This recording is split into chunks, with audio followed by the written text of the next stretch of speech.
Bonsoir à tous les bien-aimés dans le Seigneur, serviteurs et servantes de l'Éternel. Soyez bénis abondamment de la part du Seigneur. Ici, c'est le pasteur Salomon Kaning Al-Cheikh de l'Église et aussi de la mission évangélique Galilée. Je venais vous donner ou parler sur l'atelier de leadership. Aujourd'hui, nous sommes sur la deuxième séance de l'atelier de leadership. Vraiment, merci pour votre patience, merci pour votre persévérance, merci pour votre confiance et merci encore pour votre attention de suivre ce message. J'apprécie beaucoup ceux qui ont eu l'initiative de partager les enseignements, parce qu'il y en a plusieurs aussi qui me contactent du pasteur. Nous partageons ces enseignements de leadership. Vraiment, c'est une bonne chose. Si par exemple vous pouvez mettre ça aussi pendant des réunions de serviteurs pour que les autres aussi en profitent, ça serait aussi une très bonne chose. J'apprécie beaucoup cela, que le Seigneur vous bénisse abondamment. En Jésus-Christ qui est notre Seigneur et Sauveur.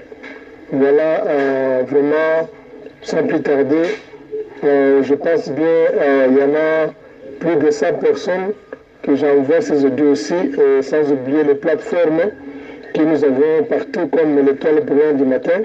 C'est aussi béni du pasteur Souni Chabani, cette plateforme qui contient aussi beaucoup de serviteurs et servants de l'Éternel qui suivent aussi ces audios sur l'enseignement de leadership de loin ou de près. Que le Seigneur vous bénisse abondamment, sans oublier aussi les d'autres serviteurs qui sont dans tous les continents du monde qui reçoivent ces audios d'une façon particulière, aussi d'une façon dans le groupe.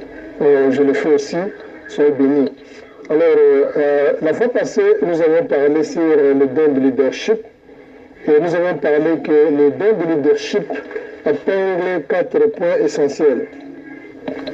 Le don de leadership épingle 4 points essentiels. Le premier point que nous avons parlé sur le don de leadership, nous avons parlé que tu n'as pas été créé pour diriger les gens, mais tu as été créé pour diriger les ressources. C'est le premier point. Le premier point, c'est la première clé de leadership. Et le deuxième, c'est tu as été créé pour diriger un coin avec ton don que Dieu a placé en toi avant ta naissance. Donc Dieu t'a placé en toi un don et tu dois diriger un coin, dans un coin avec ce don-là que le Seigneur t'a donné. Le troisième point, nous avons parlé que le leadership est né quand tu découvres ton don et le servir au monde. Je reprends ça. Le troisième point, c'est le troisième point qu'on va parler aujourd'hui. Je vais vous rappeler que la fois passée, j'avais dit qu'aujourd'hui, donc la séance prochaine, je parlerai sur le troisième point. Le leadership est né quand tu découvres ton don et le servir au monde. Le quatrième point, c'est le point qu'on a parlé la fois dernière. On va parler sur la valeur dans chaque personne et dans les dons qu'il est né avec pour livrer à l'humanité. Donc la valeur dans chaque personne et les dons qu'il est né avec pour livrer à l'humanité. Donc si tu n'as pas un don, et si tu n'as pas encore plutôt découvert, puisque chacun est né avec un don obligatoirement, aucune personne, peu importe qu'il soit il est né par le voie d'un mariage ou en dehors du mariage, il est né avec un don, il est né avec un don spécial que Dieu a placé à lui pour livrer dans l'humanité. C'est pourquoi la valeur de la personne est liée ou bien est dans le don que Dieu a placé en lui. Alors aujourd'hui, on va parler sur le troisième point, comme j'avais promis. Le leadership est né quand tu découvres l'emploi, quand tu découvres le don. Ou bien encore, tu mets ça au service du monde. Alors, en anglais, on parle, disons en anglais, on parle de self-discovery. Self-discovery. C'est ça, donc c'est découvrir, c'est découvrir. Voilà. Merci beaucoup. Avant tout, je voudrais parler sur le don.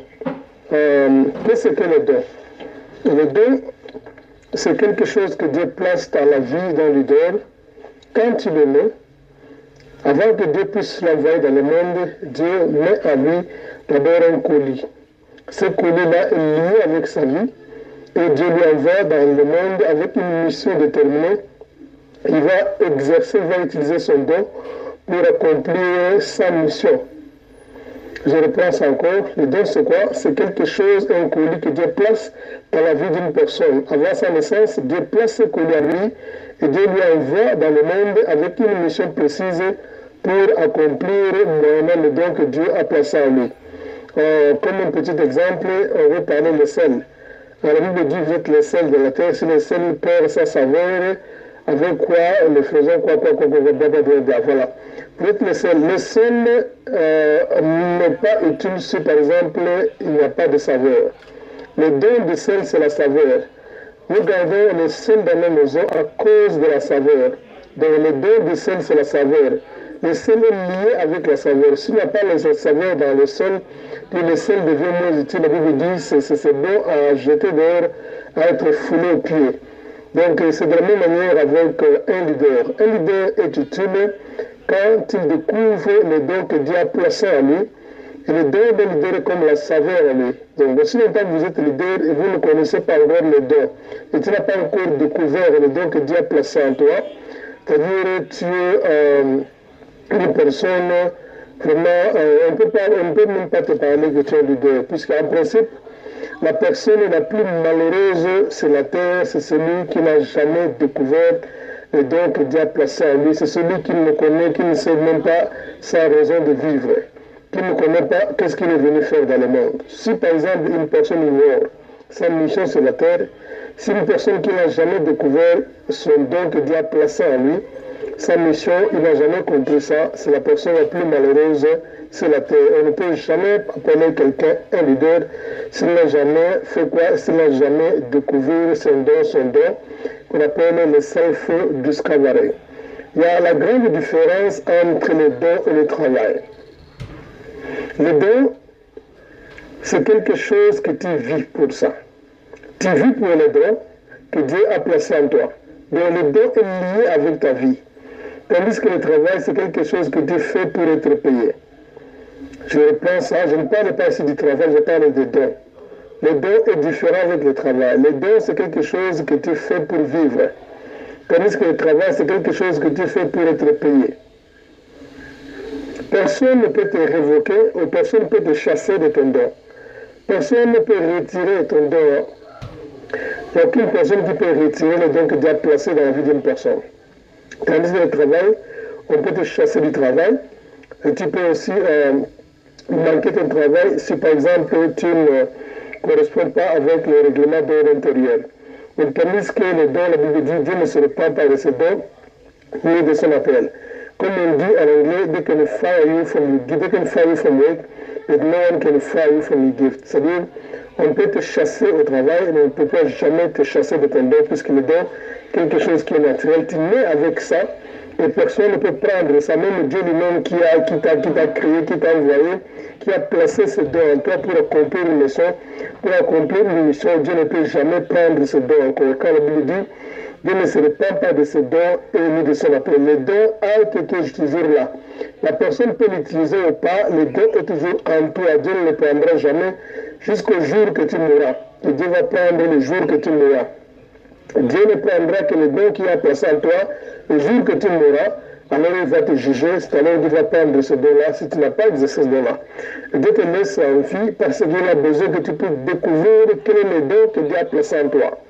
Donc si longtemps tu n'as jamais découvert ça, tu es la personne la plus malheureuse puisque tu ne connais pas la mission. Tu ne peux jamais réaliser, accomplir la mission que Dieu a placée dans ta vie aussi longtemps tu ne connais pas ton don. Parce que le don que Dieu a placé en toi, c'est un outil qui va te permettre, d'accomplir la mission que le Seigneur a placée en toi. Tu ne peux jamais accomplir cette mission que Dieu t'a envoyée sur la terre sans pour autant avoir le don. Le don, c'est l'outil plus important que Dieu a placé en toi pour faire quoi? Pour accomplir la mission que Dieu a placée en toi. Alors, je voudrais dire quelque chose ici qui va vous choquer. Et je sais que plusieurs personnes seront choquées et plusieurs personnes ne seront pas d'accord avec moi. Mais ce sont des réalités. Personne ira en enfer parce qu'il n'est pas marié. Alors, la chose que je voudrais dire qui va vous choquer tout d'abord, c'est tellement simple. Dieu nous a jamais créés pour se marier. Dieu nous a jamais créés tout d'abord pour avoir des enfants. le don est plus supérieur par rapport aux enfants, le don est plus supérieur par rapport au mariage. Ta vie n'est pas liée au mariage, ta vie n'est pas liée aux enfants, à produire des enfants, ta vie n'est pas liée à se marier, loin de là. D'ailleurs, quand la Bible dit, quand Dieu a dit dans Genèse que nous soyez féconds, multipliez-vous, cette version-là, c'est vraiment une version qui est en anglais. Mais quand vous allez dans les textes originaux, vous allez voir que c'est tout à fait différent. On parle pas de la fécondité. Même si en anglais, parlons d'abord, non pas même pas dans les textes hébreux, parlons en termes de textes en anglais. En anglais, quand vous lisez, là où on a écrit dans la Bible que nous soyez féconds, multipliez la terre, en anglais, on dit be fruitful. Be fruitful, c'est-à-dire quoi? Comment je peux dire ça? Be fruitful, c'est-à-dire botambouma. Voilà, botambouma. Donc, vous allez be fruitful. Donc, comme un arbre qui a beaucoup de fruits, on appelle ça fruitful tree. En anglais, ça donne beaucoup de sens, ce passage-là. Et l'anglais a imité, a copié exactement ce qui se trouve dans les textes originaux. Le texte original, quand on dit soyez féconds, ça ne signifie pas que l'homme doit s'accoupler avec sa femme pour avoir des enfants. Non, rien à voir, ça c'est rien à voir avec ça. Dans la même version ou dans le texte original, quand on dit soyez féconds, multipliez-vous, Dieu dit quoi? Be fruitful, ça veut dire quoi? Produisez les fruits, produisez les fruits. Alors, quand Dieu produisait les fruits, c'est-à-dire quoi? Dieu a placé le don. Un don dans une personne, et la personne doit multiplier ce don-là, doit produire ça au bénéfice des autres. Puisque l'arbre ne peut jamais produire les fruits pour manger. L'arbre produit les fruits pour servir les autres. C'est-à-dire que l'arbre devient tellement important. En anglais, on utilise le mot fruit à la place de la fécondité. À la place de s'accoupler, on utilise le mot fruit. On dit be fruitful. Pour ceux qui n'ont pas la version d'anglais, vous pouvez écrire la même phrase ici dans le Google. Maintenant, vous demandez l'interprétation en anglais. Soyez féconds, multipliez-vous. Soyez féconds. Vous allez voir que ça en anglais, ça vous donnera la même réponse que be fruitful. C'est-à-dire quoi? Produisez des fruits. C'est ça le vrai sens. C'est pourquoi je disais que le don que Dieu a placé en toi est lié avec ta vie. Le don est lié avec ta vie. Le don est plus important. La mission que Dieu t'a donnée, le don que Dieu t'a donné comme outil pour accomplir sa mission sur la terre est plus important que le mariage, est plus important qu'avoir les enfants. Ça, j'insiste ça. Je sais que plusieurs personnes seront choquées, mais c'est ça le principe de leadership et rien ne changera. Pourquoi je donne cet exemple ici? Puisqu'il n'y a personne qui ira en enfer parce qu'il ne s'est pas marié. Dans la Bible, nulle part, il n'y a aucune personne qui ira en enfer parce qu'il ne s'est pas marié. Il n'y a aucune personne qui ira en enfer parce qu'il a refusé le mariage, parce qu'il a refusé d'avoir des enfants. Aucune personne, j'insiste encore, aucune personne. Mais tandis qu'il y a plusieurs personnes qui iront en enfer.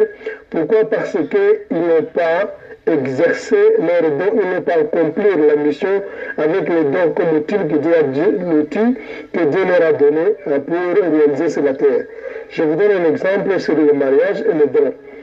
Vous allez voir dans la Bible, Jésus dit qu'il y a les iniques, il y a ceux qui sont devenus les iniques par la volonté des hommes. Il y a de ceux qui sont devenus uniques par la nature, ils sont même uniques. Il y a de ceux qui se sont fait eux-mêmes uniques à cause du nom de Dieu. Unique, c'est quoi? C'est personne qui n'a pas le désir sexuel. Et dans l'ancien temps, je ne sais pas si aujourd'hui, on castrait les gens pour que l'homme ne puisse pas avoir un désir sexuel et il peut travailler à côté d'une reine ou encore à côté d'une personne qui est élevée, qui a une grande place qu'on verrait. Et précisément, c'était plus les femmes. Comme on parle des iniques éthiopiens, voilà, les iniques éthiopiens. C'est-à-dire, ils travaillaient chez la reine, et maintenant, pour ne pas avoir les désirs sexuels pour séduire la reine, maintenant, il était obligé d'être castré. Dans la Bible, Jésus dit même qu'il y a des gens qui se sont fait uniques. Il y a des gens qui se sont castrés eux-mêmes pour éviter d'avoir le désir sexuel. Et le Seigneur est en train de leur appuyer et de leur encourager ces gens-là qui se sont fait des uniques à cause du royaume des cieux. Bien ne même pas castrer d'une façon physique, non, non, non. Il y a aussi une façon de s'abstenir. S'abstenir aussi, par exemple, de ne pas se marier, refuser, de ne pas voir le sexe, de ne pas voir le mariage. Et c'est aussi une façon, je peux dire, de se faire unique comme l'apôtre Paul. L'apôtre Paul n'a jamais été marié, il ne s'est jamais été marié, il n'a pas eu des enfants, mais je ne pense pas que Dieu va envoyer l'apôtre Paul dans l'enfer puisqu'il ne s'est pas marié. Mais il avait un don que Dieu a placé en lui, il avait une mission. Il a utilisé ce don-là, l'outil que Dieu lui a placé pour réaliser la mission que Dieu a placée en lui. Tellement important, c'est tellement important. Quand je disais là, et vous allez voir aussi dans la Bible, la plupart des gens qui sont dans la galerie des héros, dans Hébreu, quand on parle de galerie des héros, c'est-à-dire les gens qui ont fait des exploits avec Dieu, on cite leur nom dans Hébreu. Quand vous lisez en Hébreu, quand on parle de la galerie, quand on parle des gens qui ont fait des exploits avec Dieu, on parle de leur nom. La plupart de ces gens-là, on n'a pas parlé de leur mariage, on n'a pas parlé de leurs enfants, mais la Bible s'est arrêtée seulement ou précisément, ou encore la Bible a beaucoup focalisé les études sur leur vie, leurs dons et leurs missions sur la terre. La Bible ne parle rarement de leur mariage, leurs enfants, leur foyer, leur famille. La Bible a plus mis l'accent sur quoi? Sur leurs dons que Dieu a placés à eux et la mission qu'ils ont réalisée avec Dieu sur la terre. C'est ça l'objectif de l'homme quand Dieu envoie l'idée dans le monde avec un objectif d'avoir un don et ce don-là et pour l'aider comme un outil pour réaliser les rêves ou encore la mission de Dieu. Nous sommes sur le troisième point, n'oubliez pas de nous parler sur le troisième point, c'est le don de leadership. Nous parlons sur le troisième point que j'avais promis la fois passée. Leadership est né quand tu découvres le don et le servir au monde. C'est le point que nous sommes en train de parler maintenant. Alors, qu'est-ce que je disais encore? Quelque chose qui est important, tandis que dans la Bible, quelqu'un peut refuser d'exercer le don que Dieu lui a donné pour une mission, il peut aller à l'enfer. Très simple. Et l'exemple de la parabole du talent, et vous allez voir que la Bible dit qu'il y avait un maître qui était parti, il a donné à ses serviteurs le talent. La personne avait donné un talent, il a enterré ce talent. C'est ça le don. On lui a donné ça pour multiplier, comme on dit, du fruitful, multiplier, à multiplier. Dieu lui a donné ça pour le Seigneur, de son Seigneur, le maître lui a donné pour qu'il puisse produire ça, qu'il rend ça fruitful, comme on dit en anglais. Fruitful, c'est-à-dire quelque chose. Fruitful, ça sort du mot fruit, c'est-à-dire le fruit. C'est-à-dire multiplier ça, mais lui, il a négligé, il a enterré ça.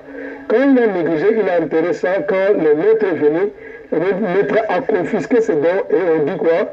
Il sera jeté dehors, là où il y a quoi? Il y a les pleurs et les grincements dedans. Pour dire que tous ceux qui vont négliger les dons que Dieu a placés en eux, ils seront jetés dans le temps de feu parce qu'ils n'ont pas accompli leur mission. Ils sont les personnes les plus malheureuses, comme je le disais au départ. Voilà.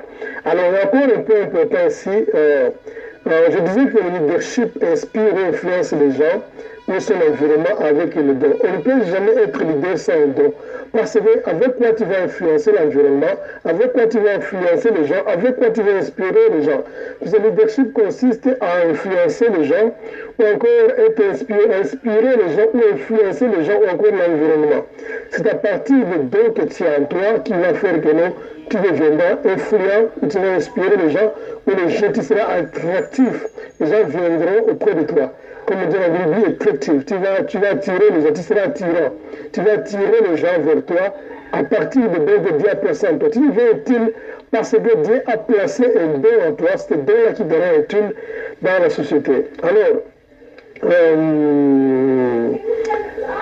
si par exemple, le don, ce n'est pas seulement, le problème, ce n'est pas seulement avoir le don, c'est aussi d'exercer le don. Comme j'avais dit là,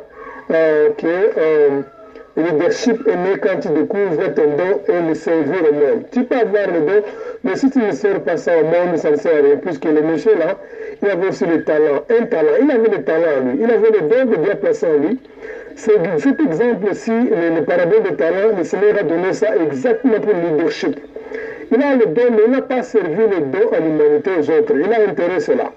Alors c'est pourquoi la Bible dit qu'il devait être jeté dans les temps de feu, là où il y a les pleurs et les grincements dedans. Alors, je voudrais donner un exemple ici. Quand je parle de don, le don signifie quoi? Il y a des différences entre le travail, comme je disais, et le don. Quelques exemples de don. Le don que Dieu place à une personne qui est liée avec la bonne vie d'une personne, c'est quoi? C'est comme par exemple prêcher, enseigner la parole de Dieu, chanter, jouer les instruments de l'église, don de libéralité, don au kaba. En anglais, on dit que notre chef, very cheerful, don au kaba. Au kaba, là-bas, tu veux soutenir le seul ensemble. Question de exhorter les gens. un pacificateur. Il y a des gens qui sont des pacificateurs. Il inspire la pacificité. En lui, si il y a un problème, il doit toujours amener la paix là-bas. Il est là, il n'aime pas la division, il n'aime pas les divisions, il n'aime pas les querelles, il n'aime pas les sessions, il n'aime pas que les gens se séparent en querelle. Il est un pacificateur. C'est Dieu que Dieu a placé en lui. Il doit exercer ces dons-là. Il y a des gens qui sont des unificateurs. C'est-à-dire Dieu a placé en lui les dons d'unir les gens toujours. Il n'y a pas que les gens soient chacun son coin, il a ses dons-là. Il y a des gens qui ont le don de visiter les gens, de consoler les gens, d'affermir les gens, de fuir. D'aider les pauvres, aider les gens, aider les orphelins, tout comme ça. Il y en a beaucoup, vraiment c'est toute une liste, mais je pense bien par l'œuvre du Saint-Esprit, chacun peut découvrir quel est le don que Dieu a placé en lui. Quand vous exercez ce don-là, vous devenez utile. Comme la Bible parle de Dorcas dans la Bible, Dorcas Tabitha. Il avait découvert que Dieu a placé en lui le don de faire quoi? D'aider les gens. C'est comme ça qu'elle était influente. Elle était influente parce qu'elle n'a pas seulement le don, mais elle exerçait, elle utilisait ces dons-là. C'est pourquoi quand elle était morte, la Bible dit, on a fait appel à Pierre pour payer pour elle, parce qu'elle était influente dans le milieu où elle avait influencé son environnement. Elle avait inspiré beaucoup de gens l'amour. Elle avait inspiré beaucoup de gens, c'est ça. Elle était leader dans son coin dans le domaine d'aider. C'est ça un problème. Alors, maintenant, quelles sont les conséquences pour terminer? Ici, quelles sont vraiment, il y a beaucoup à parler, comme on a beaucoup de séances, on va toujours tout faire continuer prochainement. Pour terminer, quelles sont les conséquences si tu n'exerces pas le don que Dieu a placé en toi? Voilà. Il y a des conséquences que Dieu, il y a des conséquences. Si tu n'exerces pas le don que Dieu a placé en toi, il y a les conséquences. Je pense bien aujourd'hui on peut s'arrêter là-bas. Nous sommes aux 21 minutes déjà. Prochainement, je vais parler sur les conséquences. Quelles sont les conséquences d'une personne qui est en train de vivre, mais qui ne veut pas utiliser son don, ou bien qui n'a jamais découvert son don, ou encore il a son don, il a gardé ça, il a enterré ça, il n'utilise pas. Quelles seront les conséquences? Ça sera la séance prochaine. Et la séance prochaine, nous allons aussi parler autour de beaucoup de points. Soyez bénis. Vraiment, que Dieu vous bénisse beaucoup partout où vous êtes. Je vais apprécier beaucoup si vous aurez cette initiative de partager aussi nos audios des enseignements. C'était le pasteur Salomon Kanyamsen, en dehors de l'Afrique du Sud, de l'émission de l'Église.